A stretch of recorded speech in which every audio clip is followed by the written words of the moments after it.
15वीं शताब्दी के आसपास विजयनगर साम्राज्य में गिरावट कृष्णदेवराय की मृत्यु के बाद दर्ज की गई।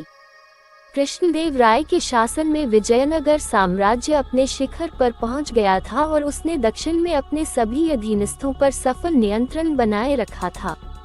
अपने शासन के दौरान उसने कई स्थापत्य स्मारकों के निर्माण निर्दिष्ट कर कई निर्माण कार्य पूरे भी किए थे। भारत का इतिहास कई हजार वर्ष पुराना माना जाता है। भारत पर कई बार आक्रमण हुए हैं। 12वीं शताब्दी की शुरुआत में भारत पर मुस्लिम शासकों का एकाधिकार था। भारत में कई सारी सभ्यताओं, धर्म, साम्राज्य आदि में कई शासकों द्वारा शासन किया गया, जिसमें से एक विजयनगर साम्राज्य भी है जो कि दक्षिण भारत का शक्तिशाली साम्राज्य था। विजयनगर साम्राज्य की स्थापना लगभग 1350 ईस्वी से 1565 ईस्वी के मध्य में मानी जाती है। मध्य युग के इस शक्तिशाली हिंदू साम्राज्य की स्थापना के बाद से ही इस राज्य पर कई बार आक्रमण हुए, जिनका इस साम्राज्य के राजाओं ने कड़ा जवाब दिया। विजयनगर साम्राज्य की खास बात यह है कि यह राज्य कभी भी किसी दूसरे के अधीन नहीं रहा। हमारे इस कहानी में हम विजयनगर साम्राज्य के भव्य इतिहास के बारे में चर्चा करेंगे और जानेंगे विजयनगर साम्राज्य के इतिहास, संस्थापक और किस तरह विजयनगर साम्राज्य का पतन हुआ। तो आइए शुरू करते हैं और जानते हैं विजयनगर साम्राज्य के बारे में। 15वीं शताब्दी के आसपास विजयनगर साम्राज्य में गिरावट कृष्णदेवराय की मृत्यु के बाद दर्ज की गई। कृष्णदेवराय के शासन में विजयनगर साम्राज्य अपने शिखर पर पहुंच गया था और उसने दक्षिण में अपने सभी अधीनस्थों पर सफल नियंत्रण बनाए रखा था। अपने शासन के दौरान उसने कई स्थापत्य स्मारकों के निर्माण निर्दिष्ट कर कई निर्माण कार्य पूरे भी किए थे। विजयनगर साम्राज्य वीर राजाओं के कारण उन्नति, प्रतिष्ठा और विजयों में सर्वश्रेष्ठ रहा, परंतु राजा कृष्णदेवराय के बाद इस साम्राज्य में अनेक दोष आने लगे, जिनसे इसका पतन हुआ। विजयनगर साम्राज्य के पतन के कारण इस प्रकार है। 1. अयोग्य शासक। कृष्णदेवराय के बाद के राजा उतने योग्य नहीं थे, अतः वे आक्रमणों का सामना नहीं कर सके। 2. युद्ध नीति और संचालन में गिरावट। कृष्णदेवराय के बाद सैनिक शक्ति, संगठन और कुशलता नहीं रही, जिसके कारण विजयनगर साम्राज्य पराजित हो गया। 3. विजयनगर का वैभव। विजयनगर साम्राज्य के वैभव से बहमनी राज्य जलता था तथा उसे लूटने के लिए हमेशा आक्रमण करता रहता था। 4. वंश परिवर्तन। साम्राज्य में जल्दी वंश परिवर्तन होने से प्रशासन की नीतियों और कार्यों में भी परिवर्तन हुए, जो स्थायित्व के लिए हानिकारक थे। 5. निरंकुश शासक।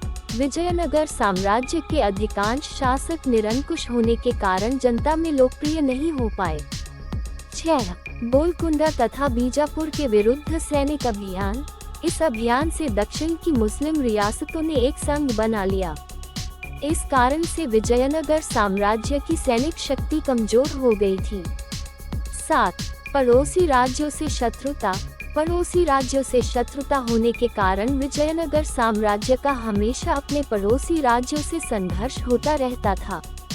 8. मुस्लिम संघ से युद्ध। बहमनी राज्य जब विजयनगर साम्राज्य को पराजित नहीं कर सका तो अन्य मुस्लिम राजाओं के साथ समुदाय बनाकर आक्रमण किया और सन 1546 में तालीकोटा के युद्ध में विजयनगर साम्राज्य को नष्ट कर दिया। विजयनगर साम्राज्य का पतन। इससे पहले की गिरावट आए, विद्रोह होना जरूरी है।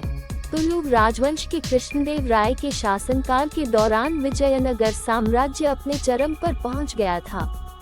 कई साम्राज्यों की तरह विजयनगर साम्राज्य का पतन एक साहसी, चालाक, लालची तानाशाह के साथ शुरू हुआ, जिसने कृष्णदेवराय की मृत्यु के बाद साम्राज्य पर कब्जा कर लिया था।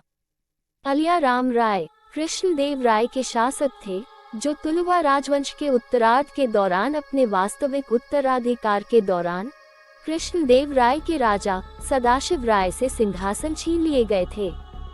तालीकोटा की लड़ाई 1565 में हिंदू राजा आलिया राम राय और 4 डेक्कन सल्तनत, गोगोंडा, बीदर, अहमदनगर और बीजापुर की सेना के बीच एक महान युद्ध हुआ था। सुल्तानों ने विजयनगर साम्राज्य पर प्रतिशोध लिया और साम्राज्य को खतरे के रूप में खाली करने की ठान ली थी। तालीकोटा की लड़ाई विजयनगर के लिए एक बड़ा झटका साबित होगी और इसके दूरगामी परिणाम होंगे जो इसके भविष्य के पहलुओं को प्रभावित करेंगे। ये युद्ध भारत के कर्नाटक राज्य में कृष्णा नदी से अधिक दूर नहीं हुआ था। राजा आलियाराम की सेना में घोड़े और पैदल टुकड़ियों के अलावा 100 युद्ध में हाथी भी शामिल थे। डेक्कन सल्तनत के पास कम पैदल यात्री सैनिक थे, लेकिन अधिक घुड़सवार सेना, साथ ही बंदूकें और तोपें थीं। दक्कन की सल्तनतों के पास भी सबसे अच्छे हथियार थे, जिनमें शामिल थे आमिर मैदान, लड़ाई के मैदान का स्वामी भी शामिल था। एक विशाल तोप, लंबाई एक बोर के साथ 14 फीट, तोप का वह हिस्सा जो तोप के हथियार को मारता है, मापित माप 2 फुट से 4 इंच होता है। किसी ने केवल ये कल्पना की है कि बेहतर तोपखाने तक पहुंच के बिना इस आकार का एक तोप शत्रु को किसी तरह का नुकसान पहुंचा सकता है। राजधानी का विनाश।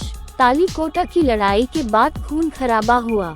विजयी डेक्कन सल्तनत ने राजधानी विजयनगर पर शोध किया और इसे नष्ट कर दिया। इसके उद्यम को जला दिया, इसकी संपत्ति चुरा ली, इसके नागरिकों को मार डाला और एक बार महान शहर को ज्वालामुखी में बदल दिया। अफसोस की बात है, विजयनगर साम्राज्य गिर गया था, लेकिन पूरी तरह से खाली होने से पहले उसे कुछ अंतिम सांसें लेनी पड़ी। विजयनाग की अंतिम सांस। तालीकोटा की लड़ाई से विजयनगर का अंत तो नहीं हुआ, लेकिन साम्राज्य गंभीर रूप से पंगु हो गया।